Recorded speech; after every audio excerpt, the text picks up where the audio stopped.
Grace Daniels had cleaned that mansion for 12 years, without ever being called by her name. But today, the billionaire who owned it stood in front of her, red-faced, cameras rolling, and screamed, "Shut up and work." He didn't know the mic was hot. He didn't know who she really was, and 5 minutes later, he was on his knees. What happened next shook the nation. Before we deep dive into this interesting story, subscribe to our channel, and tell us where are you watching from. Share in the comments below. The house awoke before the sun did. Long before the espresso machines hissed or the glass walls glistened in morning light, Grace Daniels had already parked her used Corolla in the farthest corner of the Langston estate's winding driveway, out of view, always, and entered through the side gate like a whispered secret. She didn't walk on the marble floors. She floated. Years of quiet footsteps had trained her to exist without presence. Every movement she made inside the Langston residence was precise, efficient, and rehearsed. By 6:03 a.m., she had already dusted the walnut shelves in the library. By 6:17 she was wiping down the steel kitchen island, under dim lights, while the world outside remained asleep. And by 6:30 her gloved hands were scrubbing the baseboards in the grand foyer, always crouched low, never upright. Grace Daniels had been working in this house for 4 years, 6 days a week, nearly 50 hours a week. And in all that time, not once, had Martin Langston said her name. She was not Grace, not even Miss Daniels. She was her, or the maid, or most often nothing at all. The Langston estate itself was a sterile palace of tech wealth excess, nestled in one of the most expensive enclaves of Northern California. Glass walls opened to infinity pools. Hallways were lined with minimalist art and silent security cameras. Rooms were so large, they had their own echoes. Martin, a billionaire tech mogul in his late 40s, ran his empire with cold precision, much like he ran his household. To him, Grace wasn't a person. She was part of the architecture. Martin walked past her every morning at the same time, 6:35 a.m., on his way out for a 5-mile jog. His shoes cost more than Grace's monthly rent. His wireless earbuds were always in. His jaw always clenched. He never looked down, never paused, never greeted her. The scent of his eucalyptus aftershave was the only sign he'd been there at all. Today was no different. But Grace felt something tighten inside her as he breezed past her crouched frame by the double doors. She had paused for just a second, less than a breath. She reached up to adjust the strap on her cleaning apron. It had slipped slightly from her shoulder.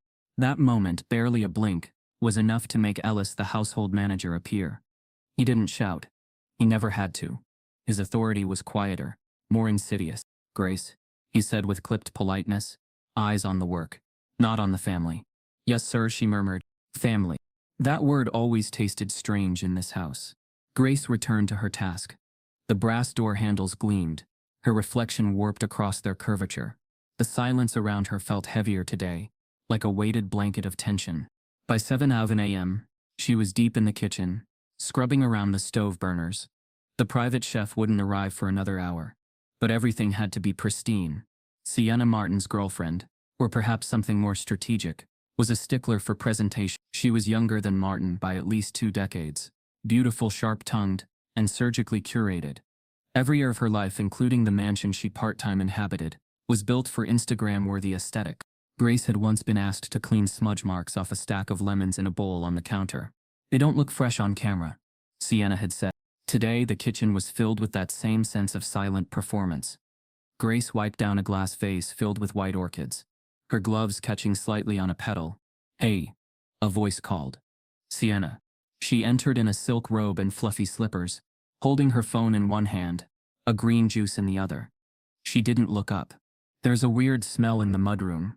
Can you handle that?" "Of course," Grace said. Sienna was already mid-voice memo as she walked off. Grace headed toward the mudroom, the smallest and most overlooked part of the estate. The space smelled faintly of gym shoes and cedar wood. Not unpleasant, but certainly not camera-ready. She bent to scrub beneath the shoe bench, her knees aching against the tile. There were over 40 pairs of sneakers neatly arranged along the walls, most of them never worn more than once. It was a small detail, but Grace noticed that Martin never repeated shoes in the same week. That to her said more about him than any interview ever could. By 8:00 she was upstairs, dusting the banisters and vacuuming the plush rugs in the west wing. The third guest suite, The one with the pale blue sheets was her favorite. It had floor-to-ceiling windows that caught the morning light in long, gentle shafts. For one fleeting moment, as she straightened the bedspread, she allowed herself to imagine what it might feel like to wake up in this kind of quiet luxury. To wake up and be seen. Her thought was interrupted by voices downstairs. Not loud, but tense. She followed the sound to the hallway that ran past Martin's office. The door was half closed. She paused. Not out of nosiness. Never that.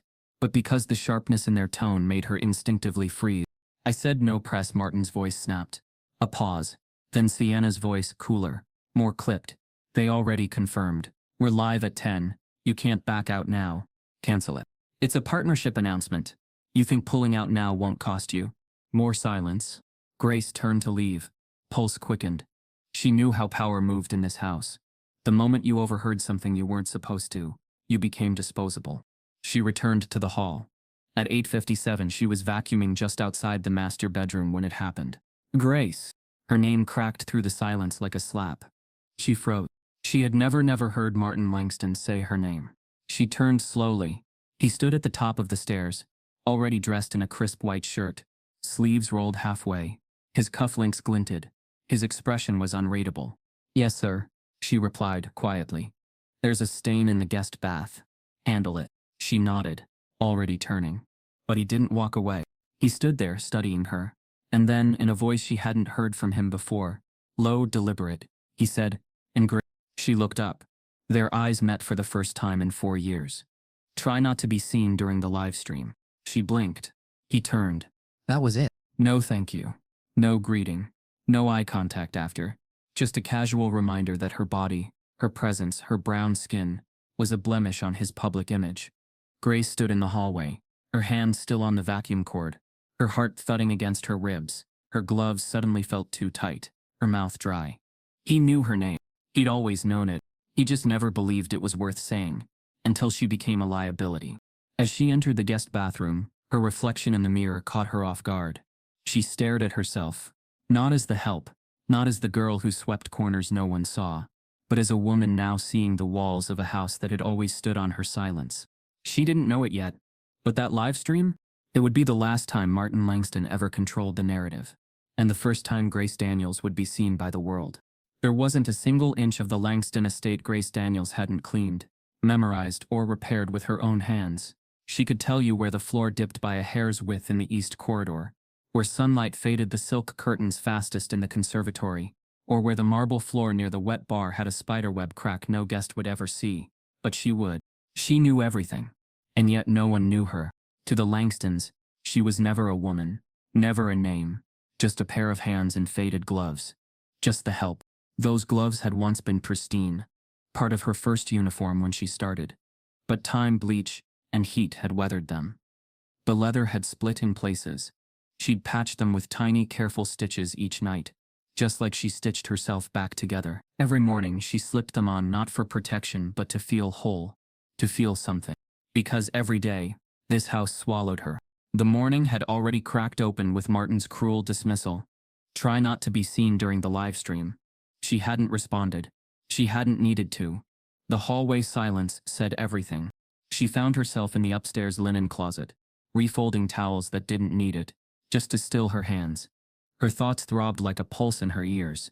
She was used to being overlooked, but not like that. Not with her name finally used as a warning. A stain to hide. Still she went on. She descended the stairs just as the kitchen crew began plating for the press brunch. Sienna hovered in the background, orchestrating details through her AirPods like a general. The scent of poached eggs and hollandaise drifted through the corridors. Everything had to be flawless for the cameras. Everything, except Grace. She moved from the mudroom, to the wine cellar, to the second-floor guest suites, like smoke handling everything with muscle memory and silence. She wiped surfaces that didn't need cleaning, straightened chairs already aligned. Dust was rarely visible here, but Grace cleaned anyway, because she knew dust was like racism in this house. Invisible, but always there. She entered the library at 9:47 a.m. It was her favorite room. Dark woods, rich rugs, the faint scent of old books and polish. She didn't come to read. She couldn't. Not here. But she liked the quiet, the dignity. even if the books were for display, not touch. She was adjusting the position of a bronze sculpture when Ellis stepped in. "We need this place camera ready. They might shoot in here." She nodded. "Yes, Mr. Ellis. Don't forget the fireplace ledge." "I won't." She was invisible to Martin. But Ellis saw her. Not as a person, as a liability. 10 minutes later, Grace was on her knees by the fireplace, wiping down the cold slate, when she heard the front gates open.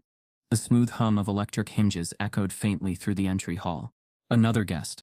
She stood, discreetly adjusting the sculpture's angle.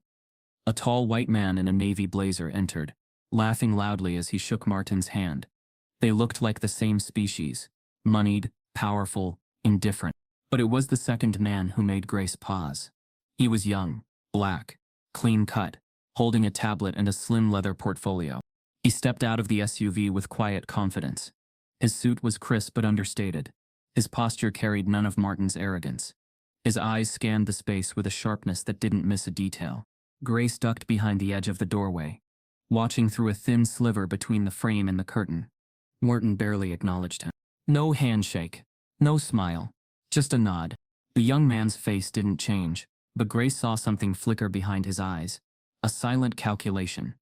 One she knew well. She returned to her work. An hour passed in whispers and camera flashes. Brunch was staged in the glass atrium, with reporters trickling in, each snapping photos of the art, the architecture, and the perfectly curated image of tech progressivism. But behind the image, the rot began to show. Grace re-entered the library, with a fresh cloth to polish the side table. Mr. Hargrove, the loud white guest, was now seated in a leather chair, swirling whiskey in a glass. The young assistant stood behind him, tapping something into his tablet.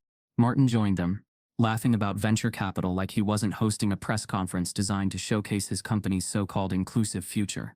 That's when it happened. Hargrove leaned in toward Martin and said, with a smirk, "You've got quite the crew here. Even your cleaning staff blends in." It was meant to be a joke, but the moment hung. Martin didn't blink. He grinned. "Helps keep the press off your neck." Grace's spine turned to ice. She hadn't meant to hear it. But she had. She didn't flinch. She didn't react. She simply turned away and left the room, the cloth still in her hand. Back in the hallway, her breath shook, her eyes blurred, but she didn't cry. Not here. She went to the farthest edge of the house, the sunroom, where the orchids lived. No one ever came here during the day. She sat on the wicker stool for exactly 60 seconds. Let the shame settle. Not hers, theirs. When she returned to the kitchen, the young assistant was standing alone near the back counter, tapping his screen. He looked up as she passed, and for the first time that day, perhaps ever, someone in that house looked her directly in the eyes. There was no pity, no discomfort, just recognition. Like he saw her, all of her. She said nothing. But for a moment something shifted between them. A quiet understanding. A thread of silent power exchanged. Then she walked away. But the damage had been done. The guest had cracked the surface. And Grace Daniels, once invisible, had just watched the mask of civility slip. And someone else saw it too. The sound that broke Grace Daniels wasn't loud. It wasn't a shout, or a slam, or even her name said sharply across a hallway. It was a laugh. A sharp, unchecked burst of laughter from the dining room, echoing through the hallway like someone had just told the funniest joke of the year. She was in the butler's pantry, restocking champagne glasses. The crystal clinked faintly as she moved. Her gloves made a soft sliding whisper over the polished rims. She moved carefully, as always. The brunch was still in full swing, and everything had to stay perfect. But that laugh? It stopped her. She paused mid-stack, fingers hovering above the tray. Something about the tone. It wasn't joy. It was amusement with a sharp edge. Like someone was being mocked. Then she heard it. She actually thinks she's part of the family. A man's voice. Loud, confident, unbothered. And then another explosion of laughter. Her hand trembled. Another voice followed, teasing. Give her a name badge and she might ask for a seat at the table. More laughter. Someone gasped between sips. Don't let her hear you. She's always around, you know. Grace stood still. She didn't cry. She didn't speak. But something inside her stilled, like breath caught too deep in the lungs. These weren't whispers. They weren't even trying to be quiet. They knew she could hear, and they didn't care. She stepped back into the hallway, her footsteps soundless, her eyes blank. She walked calmly to the service entrance of the dining room, glanced through the half-open door. Mr. Hargrove. Of course, laughing with a half-eaten croissant in his hand. Sienna sat beside him, smirking behind her mimosa. Martin, too, lips curled in amusement. They don't make 'em like they used to, Hargrove said, wiping his mouth. She's got that look grateful and obedient. Just the way help used to be. Martin chuckled. She knows her place. Another laugh. Another sip. Grace stepped back into the pantry before they could see her. Her throat felt tight. Her vision stayed clear. But her chest was heavy with a new kind of burn. This wasn't a misunderstanding. It wasn't casual oversight. It was intentional. And they thought it was funny. She leaned against the pantry wall for a long moment. Eyes closed. Hands flat. Breathing steady. She'd heard worse. She'd survived worse. But it hit differently when the people laughing wore tailored suits and sat beneath chandeliers. You had polished for them that morning. She returned to the kitchen, carefully resumed her tasks. The private chef was plating smoked salmon toast with shaved fennel. Sienna walked in, gave her a once-over, and rolled her eyes. Still here? She muttered. Did you do something about that garbage smell near the guest bath? It's giving motel. Grace nodded. I'll handle it. But she didn't move immediately. Something had shifted. A fracture inside her, quiet but final. At 12:25 p.m., the guests moved to the garden room for dessert. Grace carried a tray of lemon tarts behind them, as silent as ever. But on the way back to the kitchen, she took a detour. She entered the hallway leading to the media room, the one the press crew had used for setup earlier. The door was slightly ajar. She glanced around. No one was near. She stepped inside. The room was dim. A camera sat on a tripod in the corner, its red light still blinking. Recording. She didn't touch it. She didn't need to, because what she saw on the small external screen wasn't today's press conference. It was earlier footage. A loop. Maybe for testing. It was Hargrove and another guest, standing in the same garden room the brunch had just vacated. On screen, Hargrove held a champagne glass, laughing. Langston's a joke, he said. Got himself a maid and a mascot. That young black intern, too, makes him feel like a freedom fighter. The other man chuckled. As long as the cameras see color, nobody asks questions. They both laughed. Grace stared at the screen. Then at the blinking red light.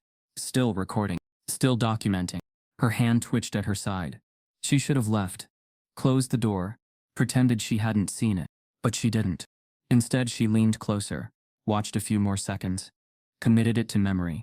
Then she turned quietly, carefully, and walked out. What she didn't notice was the second red light blinking in the corner. A backup camera, angled slightly to the side. It caught her face, her reaction, her turning away. And that recording, unlike the others, was live streaming to a cloud server. One used by the freelance media tech who'd been hired just that morning. And unlike everyone else in that house, he didn't have a non-disclosure agreement. Back in the hallway, Grace paused. She adjusted her gloves, smoothing the patchwork seams. Then she looked back, just once. The door to the media room now fully shut behind her. Locked from the inside. She hadn't locked it, but someone had. And inside, that camera kept blinking. The house was still laughing in the other room. But Grace Daniels? She had just seen something she was never meant to see. And someone else knew that she had. The Langston estate was designed for control. Everything. Every light, every scent, every surface was curated to project authority, calm and brilliance. But by early afternoon, the house felt suffocating. Not a single person dared speak above a whisper, unless they were Martin Langston himself. Tension hummed like static in the air. You could feel it in the artificial stillness of the rooms, in the nervous glances between the staff, in the way Sienna's heels tapped too quickly against the tile. Something had shifted. And it wasn't just in Grace Daniels. She had moved through the day like usual, present but unseen. That was the role. That was always the role. Until now. Until the house turned on itself. Until she heard her name spoken like a warning. Until she was mocked behind doors and dismissed in front of them. Until the camera kept rolling even when the smiles stopped. Martin Langston had built a billion-dollar empire on algorithms, speed and data. But today he was unraveling in real time. Live-streamed, high definition, unforgiving. The atrium was prepared for the announcement. Light poured in through the glass ceiling, creating the illusion of transparency. Journalists stood shoulder to shoulder with investors and PR executives. The air smelled like orchids and champagne. Martin took the center stage, like he always had, with charisma rehearsed into muscle memory. He wore a tailored navy suit, a pocket square, as sharp as his jawline. His hair slicked back, his confidence gleaming. He began with practiced charm. Thank you all for being here. At Langston Technologies, we don't just push boundaries, we break them. There was polite laughter, camera flashes. Heads nodded. We're launching something special today. A new initiative to empower underrepresented communities in tech. Because diversity isn't just good business, it's good humanity. Applause followed. Even Sienna gave a strategic smile. And that's when it happened. Grace had entered the back of the atrium silently, carrying a tray of unused glasses, preparing to collect the ones from the side tables. She moved with poise, her posture impeccable, her eyes lowered. Martin saw her. He stopped mid-sentence, looked toward her, then turned to the crowd. And let's not forget the real backbone of homes like these. The people who support us from behind the scenes. He motioned toward her. She's been with us for years. Grace is more than staff. She's part of the family. Grace didn't react. She kept her eyes on the tray, lips pressed tight. Martin smiled wider, but it was already fraying. Come on, Grace, he said, louder this time. Why don't you say something? The crowd turned to her. The cameras followed. Some held up their phones. Curious, Grace stood still. Then she set the tray down gently on the nearby table. And in a calm, even voice she said, "You don't mean that." The air disappeared from the room. Martin blinked. "What did you say?" "You said I'm part of the family," she repeated. "But I've worked in your house for 4 years, and you only just learned my name this morning." The crowd held its breath. Martin's jaw twitched. "Let's not make a scene." "I'm not making a scene," Grace said. "I'm telling the truth." Martin stepped toward her. His voice dropped, but the mic caught every word. "Shut up and work," he hissed. Gasps. The sound ricocheted off the walls.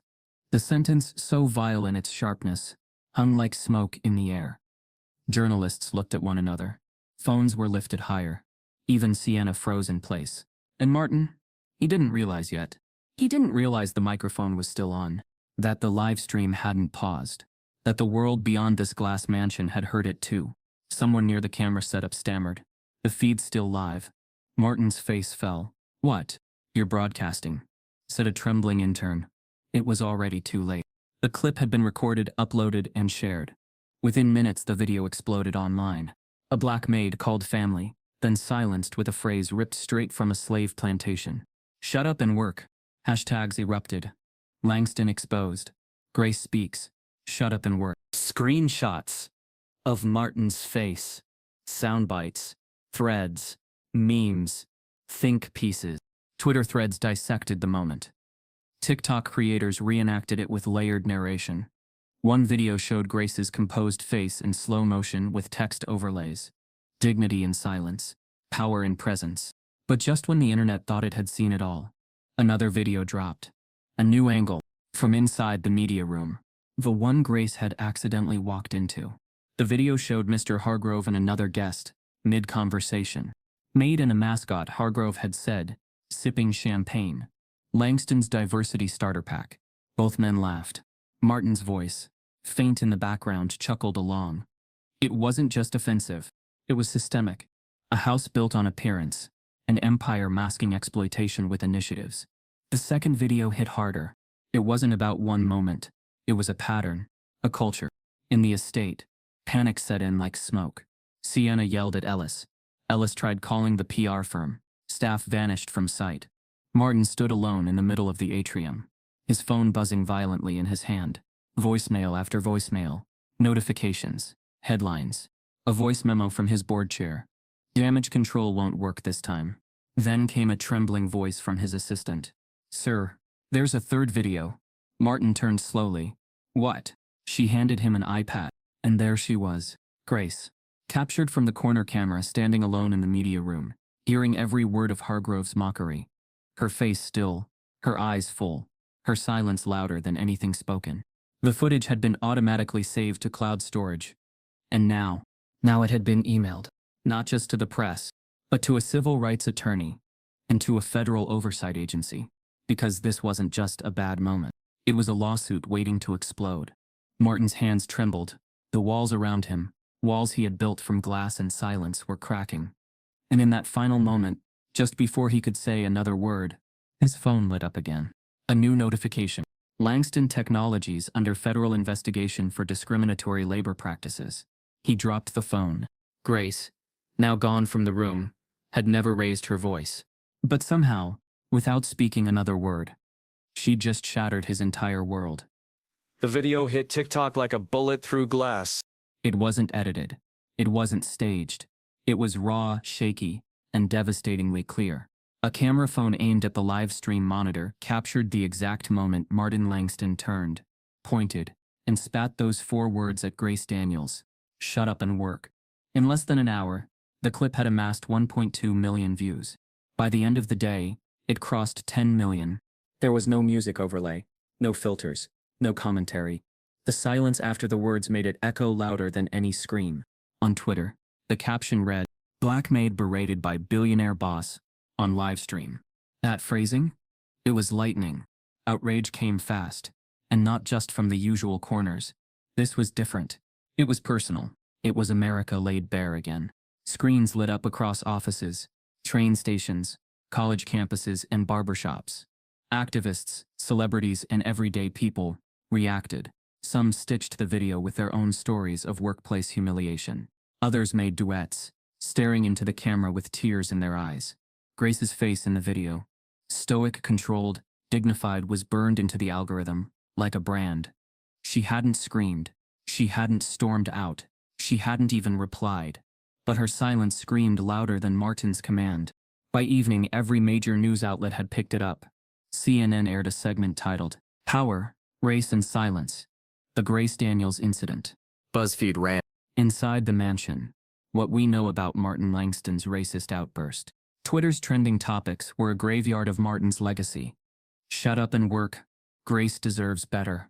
Langston exposed. And then, the second wave hit. The second video. The one from inside the media room. The one that was never supposed to exist. Mr. Hargrove, laughing. "She blends in real well, huh?" The other man chuckling. Helps Langston look woke. Then Martin's voice, off screen, helps keep the press off your neck. The internet exploded again. Because now it wasn't just one man's outburst. It was a system exposed. A culture of performance, silence, and supremacy masquerading as progress. People weren't just mad. They were done. Langston Technologies, once the darling of Silicon Valley, was now radioactive. Stock prices began to dip. Board members called emergency meetings. Brand partners pulled deals. 3 pending contracts from public institutions were put on indefinite hold. A major university dropped its partnership. Inside the Langston estate, chaos reigned. Sienna was glued to her phone, watching her influencer sponsors drop one by one. The luxury hair care deal? Gone. The travel brand? Ghosted. Her manager sent a simple text, "You're collateral damage now. Step away." Ellis tried to maintain calm. "We'll control the narrative," he said, pacing. "We've handled press before. But this wasn't press. This was poison. And it spread too fast to contain." Martin locked himself in his office. 3 PR firms had already refused the job. The one that stayed sent a 3-word memo. "Issue a statement." So they did. A carefully worded, cold, legal response posted to the company's Twitter page. Just before midnight, Langston Technologies is aware of a video circulating online. "We do not condone the comments made, and are actively reviewing the incident. Diversity and inclusion remain core to our mission." The backlash was immediate. No apology. No mention of Grace. Just brand survival. Someone quote tweeted it, with a side-by-side of Martin's face and a plantation owner from 12 Years a Slave. And then the twist. Grace Daniels woke up in a modest apartment in East Oakland the next morning to find her name everywhere. Her face on thumbnails. Her silence dissected. She didn't have TikTok. She didn't ask for any of this. She had spent her whole life staying under the radar, working with dignity, walking the tightrope that Black women in white spaces always had to walk. Competent, invisible, silent. But now the world had seen her. And for the first time in years, she felt something she hadn't allowed herself to in a long time. Anger. She didn't cry when she saw the clip. She didn't tremble when she read the comments. Most of them supportive. Some vile. All intense. What she did was sit on the edge of her bed, remove her gloves, and stare at her hands. The same hands that had polished every inch of that house. The same hands that had folded linen napkins worth more than her paycheck. The same hands that were now being held up by the world as symbols of endurance. A knock came at her door. It was her niece, Tiara. Young, bright-eyed, and glued to her phone. "Auntie Grace. They want to interview you." CNN, CBS. "A lawyer called too. Said you might have a case." Grace looked at her. Something in her face had changed. Not fear, focus. "I'm not a case," she said softly. "I'm a person." Tiara sat beside her. "You don't have to do anything you don't want." Grace nodded. But her silence was no longer the safe place it had been. It had become a platform. That afternoon, she walked into a small studio rented by an independent journalist who had gone viral last year for her coverage of racial injustice. No lights, no big production, just a camera, a mic, and Grace in her work clothes. The host asked gently, "Why did you stay silent for so long?" Grace looked into the camera. "I wasn't silent," she said. "I was ignored." And with those 5 words, the story shifted again. This wasn't about a tech scandal anymore. This was about America. Within 24 hours, Grace's interview crossed 20 million views. And while Martin's company scrambled to draft another statement, another deflection, Grace Daniels, she wasn't waiting on them anymore. Because now, she had more than the world's attention. She had a voice. The internet didn't just cancel people anymore. It consumed them. And Martin Langston, once hailed as a visionary genius, was now being chewed up by the very digital culture he helped empower. Within 48 hours of the viral meltdown, Martin's name was no longer trending. It was sinking. Fast. Like a stone in poisoned water. Memes surfaced by the minute. His image photoshopped onto historical villains, slave owners, and plantation bosses. Screenshots from his company's diversity and inclusion page were layered over his infamous line, "Shut up and work." One TikTok creator edited Martin's press speech to loop every word he'd spoken about community and representation, cutting it against footage of Grace walking silently through his mansion. It was brutal, and it was everywhere. But that wasn't the worst of it. The doxing came next. By Tuesday morning, his home address had been posted to Reddit. By that afternoon, aerial drone footage of his Atherton mansion was circulating on YouTube with the title, "Inside the House Racism Built." Old employees began to surface. One by one, a former assistant posted a thread. "What Martin Langston said to me when I wore braids to work." It hit 80,000 retweets in 4 hours. A janitor from his old headquarters wrote, "They made me use a separate break room. They said it was for efficiency. I was the only black employee in the building." Screenshots followed. Pay stubs. Email. Audio. It wasn't just a PR nightmare. It was an avalanche. Martin tried to fight back. He posted a longer apology, this time using Grace's name, calling her a valued team member and a symbol of integrity. He disabled comments. But it was too late. The comments moved somewhere else. In private Discord servers, online forums, and Slack groups, young black professionals began sharing their own Grace moments. Some called for a full boycott of Langston Technologies. Others turned their stories into art, performance, poetry. It wasn't just about Martin anymore. It was about what he represented. And then came the breach. A hacktivist group leaked internal company documents showing Langston Tech's internal hiring patterns. Out of 1,423 employees, only 29 were black, and most of those were in janitorial, security, or food service. That number, 29 out of 1,423, became a headline, then a protest chant, then a slogan on t-shirts and hoodies worn by students, tech workers, even celebrities. 29 out of 1,423. We don't belong in the basement. A marching crowd gathered outside the Langston Tech headquarters. Grace's image, pulled from the live stream stills, was printed on signs with the words, "We are not the help. We are the heart." Inside his office, Martin was unraveling. His skin looked thinner, his voice raspier. He hadn't slept. He couldn't eat. His calls weren't being returned. Board members were on vacation. His CMO resigned. A top engineer posted a letter of resignation, addressed to the culture of cowardice. And then came the phone call that sealed the shift. Julian Rourke, Langston's most loyal investor, they'd played golf together, raised toasts at private parties, built companies side by side. Julian had invested $60 million into Langston Tech, in its second year. He never called before lunch, but now he was calling at. Martin answered on the second ring. Julian. You're going to step down.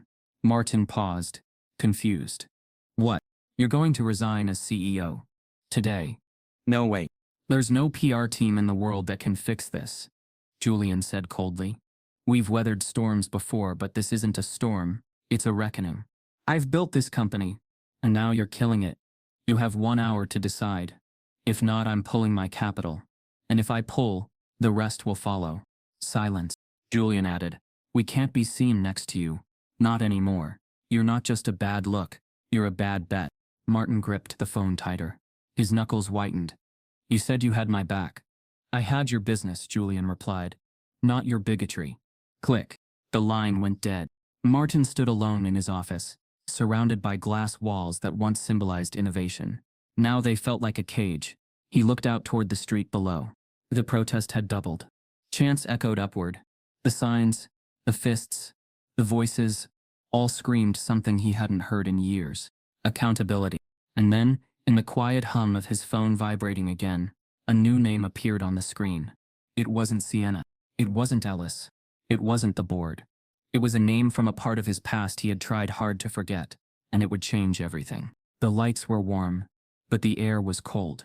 Grace Daniels sat in the center of the softly lit studio, her back straight, her hands folded gently in her lap. Across from her sat Adrienne Lowe, the country's most respected black journalist, known for her empathy, her precision, and her ability to ask the kind of questions that made even the most powerful people flinch. But Adrienne didn't look like a prosecutor tonight. She looked like a witness, sitting across from a woman who had spent most of her life invisible. The camera rolled. Grace wore a simple dark green blouse. No makeup, no stylist. Her hair pulled into a low twist. She looked like someone you might pass on the street, might not notice. And that was the point. Because everyone had seen her now, and no one could look away. Grace, Adrienne began, her voice quiet but unwavering. You've become a symbol for millions of people, across race, across class, across generations. Did you expect this? Grace blinked once. Slow. No, she said. I expected silence. I've always expected silence. Her words landed softly, but their weight was immense. Adrienne leaned in slightly. Then why speak now? Grace inhaled. Held it. Released. Because for 4 years I cleaned a house where I was never acknowledged. I served meals I couldn't afford. I scrubbed floors that made me feel smaller every time I walked over them. And one day, the man who owned that house looked at me and told me to shut up and work. In front of cameras, in front of the world. Her voice didn't rise. It didn't shake. It was surgical. I wasn't speaking for revenge, she said. I was speaking to stop disappearing. Across the country, people stopped what they were doing to watch. Some sat with their families, tissues already in hand. Some watched alone on cracked phones, leaning forward like the screen might give them more. And some stood in storefronts, on subways, in church basements, wherever they could find the signal strong enough to hear the truth. Adrienne asked, what was it like in the moment, when he said those words to you? Grace looked down for the first time. She opened her hands, stared at the lines in her palms. The hands that had ironed his shirts, washed his dishes, straightened his pillows. It was like being slapped by someone you'd already forgiven, she said. Adrienne's expression didn't move. Grace looked back up, but it didn't surprise me. What surprised me was that people finally saw it. The camera zoomed slightly, slowly. Because black women live with this every day. Being talked over, dismissed, expected to be grateful for less. I just happened to be standing near a microphone when it happened. Adrienne nodded. Some people say it wasn't personal. That Martin Langston was just unaware. Grace gave a soft, almost bitter laugh. Ignorance isn't an excuse when you hold that much power, she said.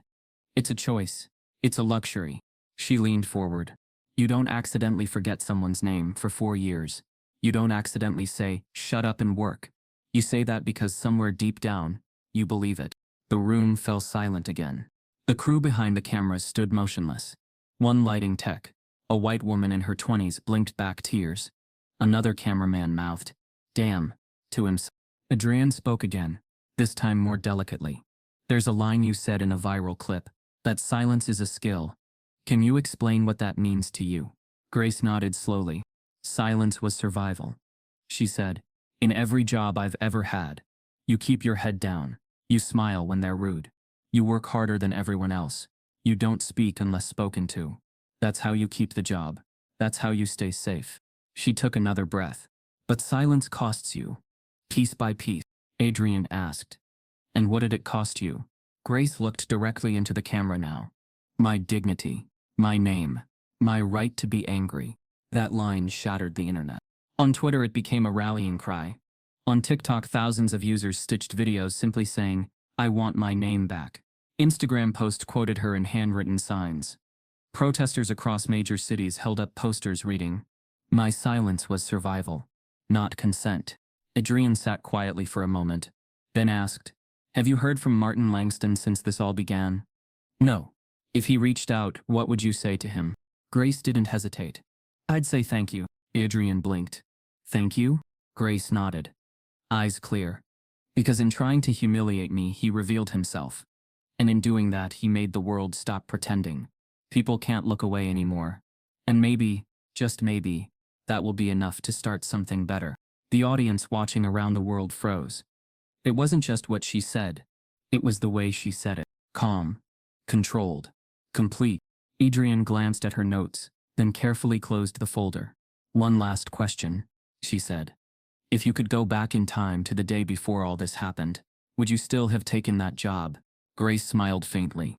"Yes," she said. "Because now I know who I am. And now so does the world." The camera faded to black. The broadcast ended, and across the nation, people stood in living rooms and airports and quiet kitchens, clapping not for the scandal, but for the woman who stood in its ashes and still found her voice. The internet didn't just listen, it transformed.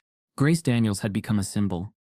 Yes, but more importantly, she had become a standard. And in that very moment, inside the now empty Langston mansion, Martin sat alone, watching the interview on a muted screen. He hadn't moved in hours. He hadn't shaved. He hadn't spoken to Sienna. He hadn't replied to the board's emails. He just stared. Her voice played in his mind, even though the audio was off. And then, his phone rang. The screen lit up with a name, one he hadn't seen in 15 years. His hand froze above the device. He didn't want to answer. He couldn't answer, because the person calling knew a truth he had buried long before Grace Daniels ever entered his life. And they weren't calling to comfort him. They were calling to expose something worse. The Langston estate was never built to be quiet. It was engineered for grandeur, designed to impress, to host, to hum with activity. Every inch of its sprawling halls, manicured gardens, smart devices, whispering updates, existed to affirm Martin Langston's place at the top of the world. But now the silence had a sound of its own.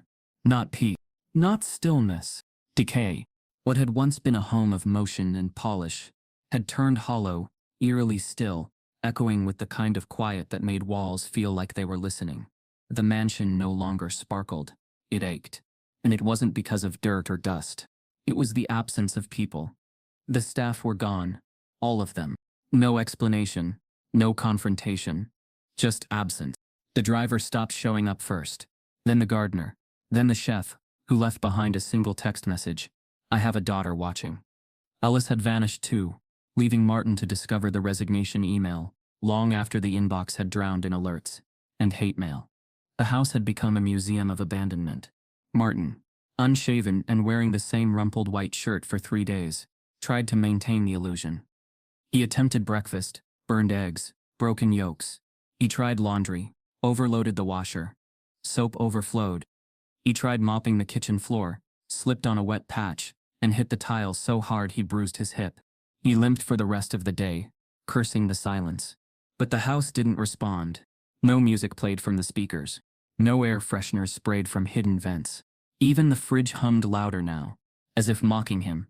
For a man who once commanded thousands, who made billion-dollar decisions over lunch and bought silence like it came in bulk, Martin now found himself unable to manage the simplest tasks without the people he once dismissed. Without Grace. Without the very hands that had held his world together. The couch still bore the imprint where she used to fluff the pillows. The baseboards, once glimmering with obsessive care, now wore a film of dust he didn't notice until he sneezed. The curtains hung awkwardly, Misaligned, he had no idea how to clip them back. The worst part?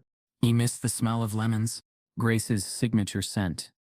Her way of ending each day with a final polish and a quiet message of order. She never said a word, but the scent always lingered. Clean, quiet, constant. Now the house reeked of spoiled privilege and forgotten power. Martin sat at the edge of the kitchen island, surrounded by half-eaten food and unanswered calls.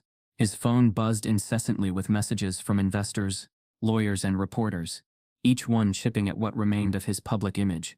But he no longer opened them. He stared through the floor-to-ceiling windows, watching the emptiness outside match the hollowness within. Protest signs still hung on the front gate. Grace is all of us. Pay what you owe. Silence isn't safety. He didn't dare remove them. Not because he respected them, but because he was afraid someone would see him trying. The outside world had become a battlefield, and the inside, a graveyard. On the 5th day of isolation, something changed. He heard a soft sound, like a whisper across stone. A thin envelope had been pushed through the slit beneath his oversized iron front door. It lay quietly on the cold tile, the only object in the house that hadn't arrived via an app, a concierge or an assistant. There was no return address, no logo, just his name, Martin Langston, written in tight, deliberate cursive. The handwriting hit him like a blow to the chest. He hadn't seen it in over a decade. Hands shaking, he tore it open. Inside was a faded photograph. 2 young boys, one black, one white, standing on cracked pavement in front of a peeling building labeled Westfield Community Center. One of them, the black boy, had his arm wrapped around the other protectively, like he was shielding him from the world. Martin stared at the white boy in the photo. It was him, 10 years old, lost, smiling nervously. And the boy beside him, Jay. The memory surged like a flood. Hot, shameful, heavy. They'd grown up together on the edge of poverty, shared lunches, fought off bullies, ran from trouble. Jay had been more than a friend. He'd been a shield, the only reason Martin survived those years. Until Martin betrayed him. Not with violence, but with words. Words said to the wrong person at the right time for gain. Words that made him acceptable to the gatekeepers of wealth. Martin had buried that chapter of his life, told himself it was survival, business, growth. But now, the past had walked through his front door. Inside the envelope was a note, written in the same, hauntingly familiar script. I remember who you were before the money. And I remember what you said. You owe more than an apology. You owe the truth. Jay. Martin dropped the letter. It floated to the floor like an accusation. His legs gave way. He slid down the wall, breath shallow, chest tight. For a moment he thought he was having a heart attack. But no, this was deeper. It wasn't physical. It was reckoning. Because Jay wasn't a stranger. And Jay had nothing to lose. Martin had built his empire on image, on reinvention, on pretending the past didn't matter. But the past, it remembered. And it had just walked in. Martin Langston hadn't left the house in 6 days. Not because he couldn't, but because he couldn't face what waited outside. Protesters, cameras, maybe worse questions. His empire, once armored by wealth, had rotted into a hollow shell of lawsuits, leaks, and the kind of silence that rings louder than any crowd. But now something more dangerous had arrived. A ghost from before all of this. The photograph from the envelope still sat on the marble floor. Martin hadn't picked it up again. He couldn't.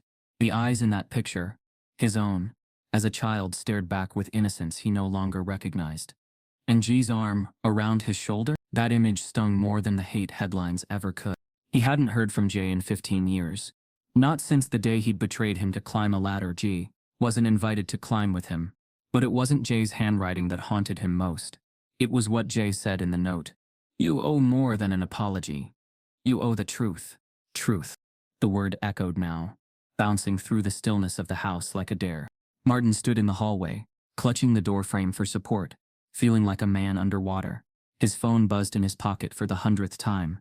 But this time, it wasn't a notification or a headline. It was a message, from a blocked number. Just one sentence. Turn on channel 5. He hesitated. Then obeyed. The old flat screen in his study flickered on. Static. Then picture. And there she was. Grace Daniel. Again. But not the viral clip. Not the Adrian Lowe interview. This was different. This was raw footage. Archival. Blurry. A grainy shot of a school hallway. 1996, maybe 97. Middle school. A local news report about budget cuts in a low-income school district. A reporter interviewed several students in oversized uniforms. Faces passed quickly across the screen, and then one stopped Martin's heart cold. A girl. Thin. Braids. Nervous eyes. Grace, he whispered. She must have been 11. Or 12. He recognized her instantly. Because they had gone to the same school. Back when he was just Marty Langston. Before the polo shirts and internships. Back when his lunch came from the free line, and his shoes had holes in the sole. Back when he knew Grace Daniels. They'd only shared 1 year in middle school before she moved. Or disappeared. He never really knew. He remembered her being smart, quiet, always in the library. They weren't close, not friends exactly. But there had been a moment. One moment he never told anyone about. And never forgot. He was 13, late to class, caught by a substitute teacher who didn't know him. The teacher pulled him aside in the hallway. "You don't look like you belong here," she said, eyeing his skin, his shabby clothes. He stammered, trying to explain that he was on scholarship, but her tone sharpened. "You trying to steal something?" He was paralyzed, humiliated. Then Grace had appeared out of nowhere. "He's not stealing. He's in my homeroom," she'd said. The teacher hesitated, but Grace didn't flinch. "He's my project partner." The lie saved him. The teacher backed off. Grace didn't wait for a thank you. She just nodded and walked away. Martin hadn't spoken to her again. But now, the memory flooded back with full force. She had protected him, even when no one else would. And years later he stood in a mansion built from betrayal and had told her to shut up and work. He turned away from the screen, disgusted with himself. He staggered to the kitchen sink, ran the water, splashed his face. That was when another realization hit him. One so sharp, he gasped aloud. Jay and Grace. They weren't just two separate ghosts from the past. They were connected. The school, the neighborhood, the community center in the photo. They'd known each other. And if Jay remembered Martin, then Jay also remembered Grace. Maybe even better than Martin ever did. Martin walked to his office in a daze. His inbox had over 700 unread emails. Most he ignored. But one subject line stopped him cold. "We need to talk about Grace." From someone who knew her better than you ever did. The sender's name? Jordan Ellison. Jay. He clicked. The message was short. "You think you buried the past, but you buried people. Grace is the best person either of us ever knew. You owe her everything. And you're about to lose more than your company. Because someone else knows the truth. And they've been watching." Jay. Martin's hands shook. He sank into his chair. Someone else knows. What truth? What more could there be? His mind raced, looping through timelines. People. Secrets. And then one possibility stuck. A name. A face. Someone he hadn't seen in over a decade. But who had every reason to hate him. And that someone, they were about to speak. Martin Langston stirred in the early hours, unsettled by the faint hum of an old Bloomberg terminal churning through corporate carnage. The mansion's echoing corridors were haunted by much more than silence now. They carried the weight of financial collapse whispered through encrypted memos, investor briefings, and panicked calls. His empire was bleeding value. Within days of the scandal going viral, Langston Technologies stock had plummeted. One analyst called it a fall more dramatic than Enron's, citing a 35% drop more than some entire countries saw in a year. Warnings flashed in expert chat rooms. Corporate reckoning racism is not contained. Replaceable yet brand-destroying leader. It became a refrain in C-suites across the country. Is he replaceable? Wikipedia.org. All of Martin's alliances unraveled quickly. Labs backing their new AI initiative pulled funding. Major brands previously courting collaboration were now distancing themselves through terse public statements. In boardrooms, conversations shifted from recovery plan to containment strategy. His CEOs were let go. His PR teams replaced. His image was toxic. At a hastily convened board meeting, a polished virtual setup, masked by stressed faces and sleek Zoom backgrounds, Margot Hayes, a top investor, spoke with chilling clarity. "We can't control what people say, but we can control what they believe about us. Right now, Langston Technologies is dead weight. If Martin stays, we fail. We need a recalibration." Whispers in that virtual room spilled rapidly through investor circles, then into trading apps. A wave of sell-offs followed. His market cap evaporated like steam. But the reputational disgrace left scars deeper than any valuation could measure. The true sting wasn't just the financial fallout. It was the sense of disposability. Whispers turned into open questions. Is Martin replaceable?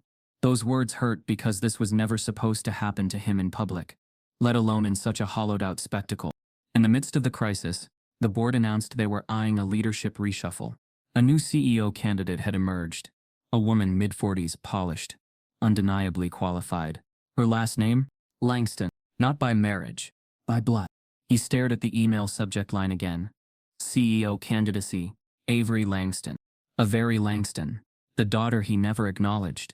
The one born to a summer fling he'd quietly paid to keep silent as years of ambition swallowed her into obscurity. Martin's breath caught. The board had dug deep. They found someone with the same name, same blood, but none of his baggage. She wasn't just a replacement. She was his reckoning. The gleaming offices at Langston Technologies headquarters, once emblematic of sleek innovation, now reflected a haunting sight.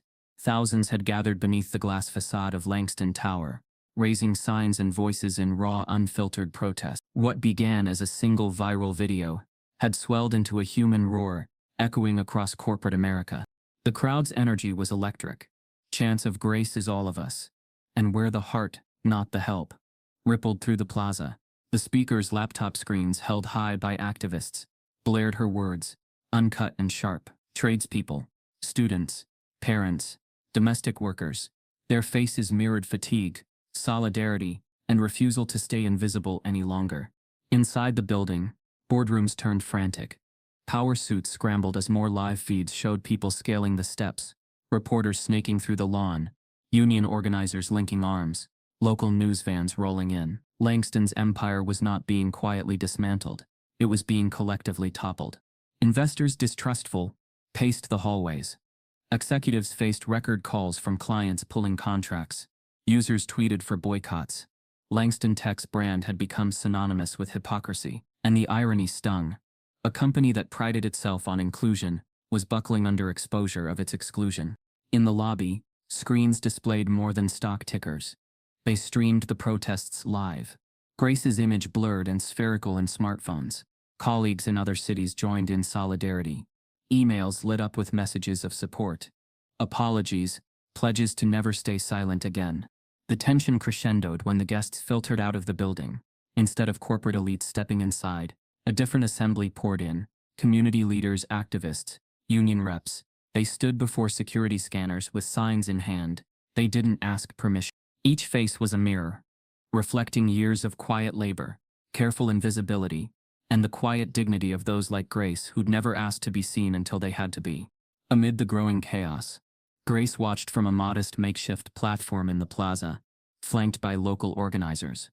She wasn't center stage, but every inch she stood on amplified something greater. She breathed deeply, the sun hitting the edge of the tower and lighting her silhouette, fragile, powerful, immutable.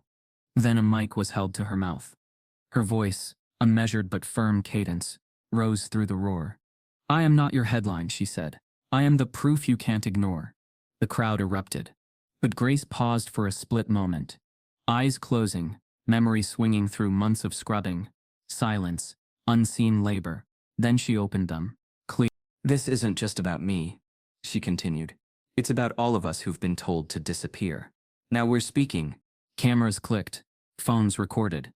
The movement breathed. Back in the offices above, Martin watched through narrowed eyes as Grace's face appeared on the monitors in glass capsule boardrooms. His breath caught. Someone tapped him on the shoulder. A board member's voice, urgent. "She's been offered platforms, networks, podcasts, public forums. Major ones. She's not staying silent anymore."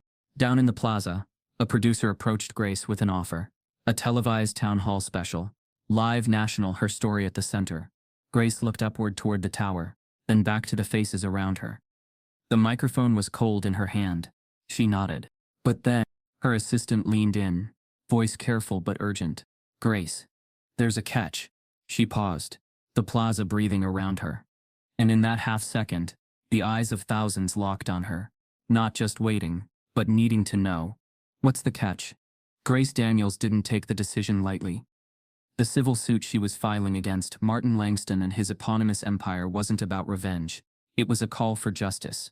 A dusty courtroom would soon carry the loudest echoes of her life. Her attorney's office was modest and tension-laced, lit by a single shaft of lampshine that illuminated Grace's calm eyes and steady resolve. No cameras, no theatrical flair, just truth. She methodically signed the complaint, one paragraph at a time, her pen steady over accusations of racial discrimination, emotional abuse, and hostile workplace environment. In each stroke, she reclaimed what had been dismissed for years: her humanity, her voice, and her history. Her attorney, a measured presence, whose voice carried the weight of countless legal battles, looked up when she finished. "You're not seeking compensation for yourself," he said gently. "You're seeking accountability." Grace closed her eyes briefly. "They erased me almost daily," she replied softly. "Now, I want the record to remember." As the complaint was lodged with the court, its resonance rippled far beyond legal filings. Media, primed by months of scandal, now spotlighted a deeper truth: stories of invisible labor, emotional wounds inflicted by wealth, a tech empire built on silence. The narrative shifted from a viral clip to systemic failure. Opinion pieces titled "Invisible Workers Visible Now" and "Privilege, Racism, and Reckoning" followed overnight. News channels pivoted from sensationalism to solidarity. For once, Grace wasn't merely a symbol. She was center stage. From inside Langston Technologies' sprawling offices, the fallout grew palpable. Executives who once spoke in hushed monopoly spoke now in urgent whispers. Digital screens on office walls flickered, not with employee metrics, but with news alerts. The company that erased Grace was now erased. Inside the building, the boardroom atmosphere wobbled between arrogance and anxiety. Financial controllers hovered near their keyboards. Legal teams sifted through responses like damage control surgeons. At one internal strategy meeting, a lead attorney spoke with brittle calm. "Defamation? No. We can't win on that. Recognition is on the table. Precedent is at high risk." Meanwhile, Grace's filing morphed into a rallying cry across grassroots networks. Activists turned slogans into t-shirts. "Acknowledgement is justice. Silence is not safety." In boardrooms, those slogans buzzed like echoes. In break rooms, unseen staff nodded through tears. Then came the deposition request that shattered Martin's carefully reconstructed world. Dominique Clark, a former intern at Langston Tech, submitted a deposition. She recalled overhearing executives discussing their cleaning staff as decor and acknowledging Grace's presence as a necessary optics game, until she became a liability. Her words were precise, unwavering. When Martin reviewed the deposition with his lawyers, he closed his eyes and whispered, "This is everything." His empire, built on detachment and illusion, now recoiled against the memoir of its own lies. Just when Martin thought the lawsuit would be corporate theater, another twist emerged. An email from a board member landed in Grace's counsel inbox. "I watched. I didn't speak, but you changed that for me. Avery Langston."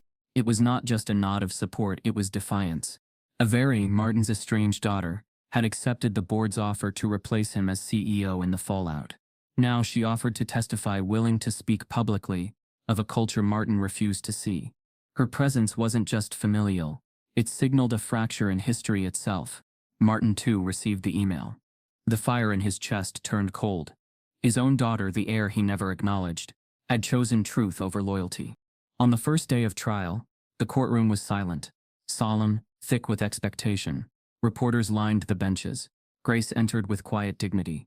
She wore no armor, only composure. Avery arrived separately, reserved yet silent with purpose. Her presence changed the temperature of the room, a living reminder of legacy splintering.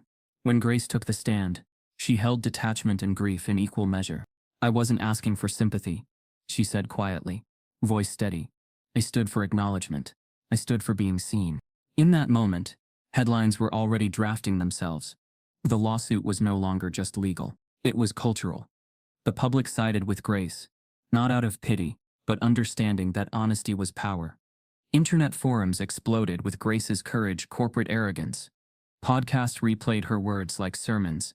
Even Martin's former donors quietly suppressed their logos from gatherings. Langston Tech responded with a statement. "Too little, too late. We respect Ms. Daniels' choice to seek legal recourse. We will continue internal reforms while the court process unfolds." But reforms without reflection? Empty. In his mansion, Martin watched the court coverage from a dim-lit study. The empty hallways carried a mirror of his own isolation. His advisors circled like vultures. Settle, one murmured. Control damage. But Martin realized it wasn't about damage. It was about legacy. He glanced at an old family photo. Him younger, smiling in a dim-lit cafeteria. Grace beside him, invisible even in memory.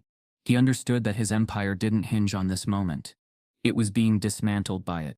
On the final day, Martin was ready to resign publicly, offer symbolic apology, tragic contrition. But then came another email to his legal team. The sender, J. The note simply read, "Remember gratitude. Now remember consequences." Attached was another photo. Grace, not as a maid, not as a victim, but as the girl who saved him once. That moment shifted the narrative again. Grace's lawsuit wasn't just a legal victory. It was personal reckoning. Unforgiving, unavoidable, and ultimately necessary. A key witness, someone with the final missing link, just stepped forward. And the truth, once buried, is about to rewrite everything. The courthouse sat on an elevated plaza, its columns echoing both authority and dread. Inside, every seat in the main courtroom was taken, with overflow seating and monitors streaming to hallways, swarmed with the public press. News vans wrapped the front steps like vines. America watched. Grace Daniels entered in silence, flanked by her legal team. Her courtroom attire, simple, elegant, felt like armor of integrity. She didn't smile, she didn't wave, but across every screen, her presence carried a calm that grounded the raucous energy of cameras and flashbulbs. Martin Langston arrived later, unaccompanied, fragmented by dread. His once confident gait was slower, hollowed. This was no longer his fortress of command. It was a spotlighted chamber of reckoning. When the trial began, witnesses delivered testimony that scaled from the quiet and scarred to the brutal and unignorable, routines of dismissal, whispered slurs in board meetings, dismissed grievances filed and archived unread. Each statement added weight to the system Grace had faced for so long. Then came Martin's testimony. The hush that gripped the room when the judge called him forward felt seismic. He rose, his suit strained against shoulders that refused to carry the burden. The judge asked if he would speak truthfully. He nodded, and then, forgetting the cameras, something cracked. In a voice quieter than expected. Trembling, raw, Martin confessed, "I never meant for her humanity to matter, until someone started broadcasting it. I spoke words that were always on the tip of my heart, but never meant to land in a public arena. Saying shut up and work was an echo of a world I thought I'd left behind." Someone gasped. The live stream caught it all. He continued, voice quivering. "I was taught to silence. I silenced her, and her truth shattered mine." It wasn't an apology. It was nothing any apology could touch. Journalists left notebooks shaking. Viewers at home paused, replayed. Grace's lawyers exchanged glances. Grace closed her eyes. Her own truth had changed the man who used to own her life. The courtroom felt smaller after that. Then came the closing arguments. Grace's attorney leveled. Dignified. Efficient. "This isn't about restitution. It's about recognition." Martin's counsel. Fractured. Regressive. Denying. Yet his earlier confession haunted every syllable. Cameras panned to the world outside. Families watching at home. Civic centers projecting the trial. Film students pausing lectures. Barbershops silent in tribute. This wasn't just a legal fight. It was a cultural milestone. When closing time neared, the judge announced a recess before verdict. The gallery emptied, save Grace, who stood at a window overlooking the street, her reflection layered over protest signs and supporter faces. Martin lingered near the bench, head bowed. The man who once sat at the top was now trapped in the quiet aftermath he'd created. As reverence filled the courtroom, a whisper reached the judge from a rear desk. A witness hadn't finished speaking. A friend of Grace's from her childhood neighborhood rose. She'd waited in line, not for public attention, but for truth. She spoke. What Martin said. There's more. Those words weren't just racist or careless. They were rehearsed. I heard them in a meeting where he coached senior staff to intimidate. He isn't just accountable. He plotted it. Murmurs spread. Cameras turned. The judge raised a hand. This testimony wasn't in any brief. This was the final puzzle, the link between performance and intent. Instantly, the trial's dimension shifted. It was no longer reactive. It was now a reckoning of premeditated cruelty. When the room reconvened, the air crackled with tension. Cameras zoomed on Grace. Martin sat in empty eyes. The judge returned solemnly. The court finds in favor of the plaintiff, Grace Daniels. Justice is her legacy. Applause surged. Tears fell. Reporters shouted. The words launched headlines before even the echoes died. Outside, protesters even more animated, now celebrating not just exposure but acknowledgement. The systemic had been struck in a courtroom, and it stung. Grace turned away from the clamor. She left without a word, stepping through back halls, past stunned walls, her head high, light changing over her features. She wasn't present. She didn't watch, because history was no longer hers to bear. And she had a future she had to find. Grace may not have witnessed the verdict ceremoniously, but America did. Now what's next on her horizon? The courthouse sat on an elevated plaza, its columns echoing both authority and dread. Inside, every seat in the main courtroom was taken, with overflow seating and monitors streaming to hallways swarmed with the public press. News vans wrapped the front steps like vines. America watched. Grace Daniels entered in silence, flanked by her legal team. Her courtroom attire, simple, elegant, felt like armor of integrity. She didn't smile. She didn't wave. But across every screen, her presence carried a calm that grounded the raucous energy of cameras and flashbulbs. Martin Langston arrived later, unaccompanied, fragmented by dread. His once confident gait was slower, hollowed.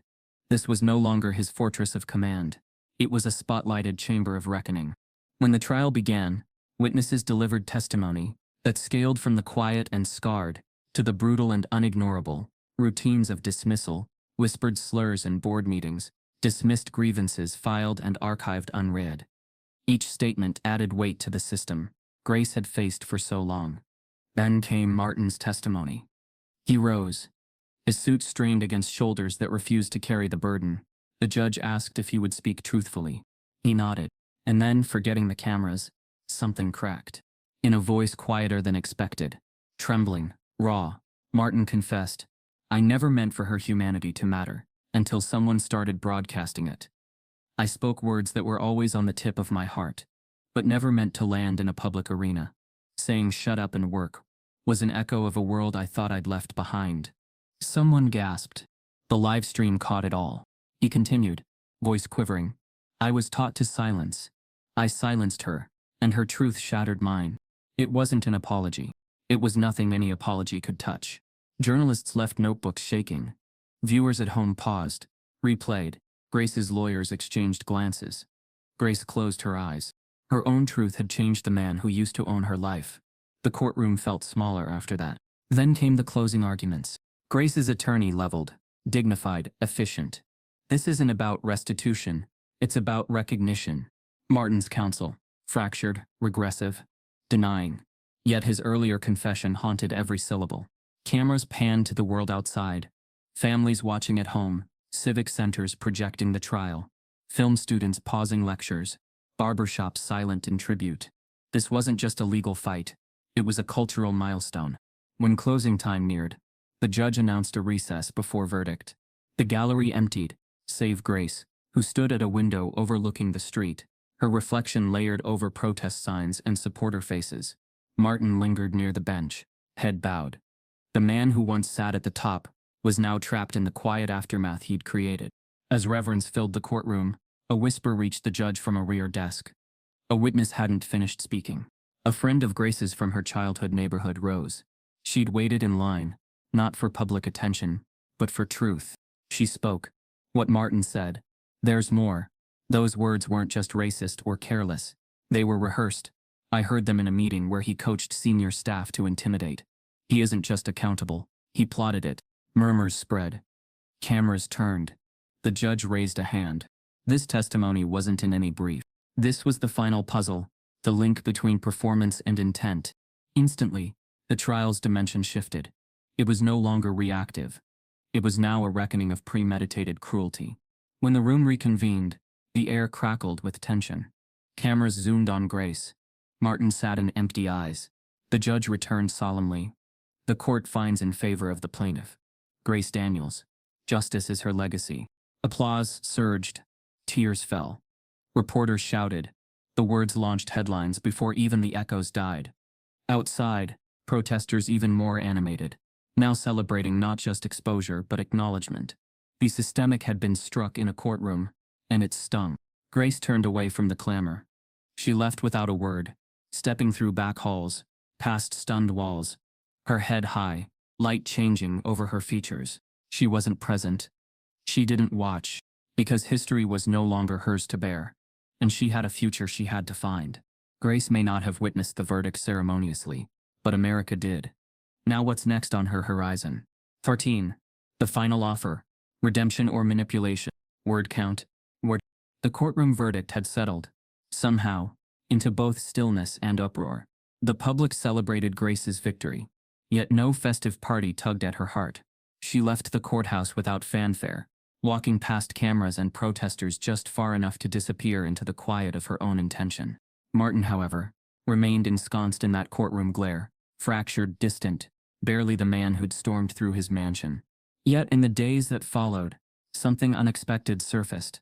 Not an apology written or broadcast, not a donation or press release, something else entirely. It came by courier to a holding P.O. box Grace had opened for safety during the trial. Inside was a single-page letter, unsigned, the stationery unadorned. Miss Daniels, your journey with the world has only begun. If you agree, I'd like to present you with the opportunity to lead a foundation I'm creating to uplift the invisible laborers of corporate America, with emphasis on the cleaning staff who preserve our humanity in our brightest places. No press. Confidential. If you're interested, meet me at my downtown office at 10 a.m. Monday. It landed like a stone in her chest. Calm, cold, confusing. Monday arrived. Grace took a deep breath and walked into Martin's newly occupied office, a sleek space peppered with empty desks and hushed ambition. He sat at what felt once like his throne. "Come in, Grace," he said, voice low. His eyes carried too much weight for a man who once dictated boardrooms. She sat across from him, silent. He cleared his throat. "I lost more than a trial. I lost the truth I needed to keep hidden." His voice trembled. "Part of me hopes this is more than a PR stunt. That maybe there's still something good I can build with what's left." Grace kept her expression calm. He slid a folder across the table. "This is the proposal. Inside, a draft charter for the foundation. A budget, governing board, immediate grant agreements for educational programs." It was real, substantial, huge in scale, impossible for so many others to just snap to life, except funded by the very man who erased her. He looked up, voice softer. "You're not asking for money. You're asking for the world to see you. This foundation would do that." Grace reached out to trace the foundation name, the Daniels Foundation, for Invisible Services. Emotion chiseled into the muscle of her throat. Redemption. Manipulation. Her voice was a single slow breath before she spoke. "You call it redemption. The world might see it as rebranding." He flinched. "And you?" she continued. "What is your version of redemption?" He was silent. She could see the wisp of regret fade onto his skin like residue from a past life. Martin leaned forward. "I can't do this without you. I've seen how much more value and integrity this company could hold. Don't let it vanish." Grace raised her eyes to the window. Beyond the skyline, beyond the man sitting there, offering something she didn't know if she needed. He spoke again, tone pleading. "It doesn't have to be PR. We can make it real." She didn't answer. Outside, protesters gathered again, smaller, dignified. They carried signs not against Martin, but demanding what Grace had earned. Visibility, opportunity, justice. Inside, she closed the folder and looked at him evenly. "I may help build the foundation," she said eventually. "But it won't bear your name. Only mine. Because the truth must stay visible, not hidden behind your shadow." He nodded. Something near him cracked. But this time it felt like relief, not blame. He reached across the desk and gently placed his hand over the folder. Palm pressed against the paper. "Then call it grace. Call it truth," he whispered, voice thick. Grace stood. Her answer wasn't just in words. It was in what she did next. She walked to the window and stared out. He watched her reflection. A woman carrying history in her posture. A woman who almost said yes to a foundation she might not want to be part of. He didn't notice when she pulled her phone and sent a single text. Foundations begin with truth, not names. Immediately, Grace turned back to him. "I'm ready," she said softly. And then what she did next left him breathless. She left him there, with a foundation that wasn't his, and a truth that was unmistakably hers. The echo of the verdict had faded, but its weight remained heavy in the corridors of Langston Technologies. The harsh white lights of the office turned muted. Offices cleared, and corporate music stopped, replaced by resolute silence. Martin Langston moved through the halls, like a ghost of his former self. His tailored suits were gone. Instead, he wore a janitor's uniform, gray, functional, heavy with irony. The badge pinned to his chest felt too real. M. Langston. Facilities. The building, no longer his domain. Now it belonged to everyone. He stood, broom in hand, in a corner of the atrium, where Grace's speech had once echoed. The grand lobby, once immaculate thanks to Grace's hands, now reflected years of absence in worn marble. His hands trembled as he worked. With each stroke across the floor, the reality pressed in. The powerful man who yelled "shut up and work" was now literally working. His dignity wasn't crushed, it dissolved and reformed in a posture of humility. An assistant passed. Did he catch her gaze? A flicker of recognition? He didn't know. Grace didn't watch him, but he felt her in the ripple of memories, silent mornings, invisible labor, the weight of not being seen. Some small, stubborn part of him wanted her to glance back. Just once. By midday, Martin worked near the glass conference room, now empty, echoing with memory. There a plaque hung, dedicating it to Grace Daniels' foundation. He paused. His reflection fractured across the window. He stood, near his own influence, and her legacy. Then someone approached. It was Avery. Her eyes calm, knowing. "Heather from HR told me your shift ends soon," she said softly. "Yeah," he managed. "I saw what you did." She paused. "All day you've been sweeping, genuine, not symbolic." Her words bit. Then she added softly, "She'll be in soon." He returned to sweeping, slower now, if penance could be slow. He imagined what Grace might say. Imagine looked like prayer. The elevator chimed. The doors opened. Grace stepped out, carrying a clipboard. Her uniform was crisp, posture still regal, presence humbled the atrium again. She glanced at him just briefly. He paused mid-sweep. No one spoke.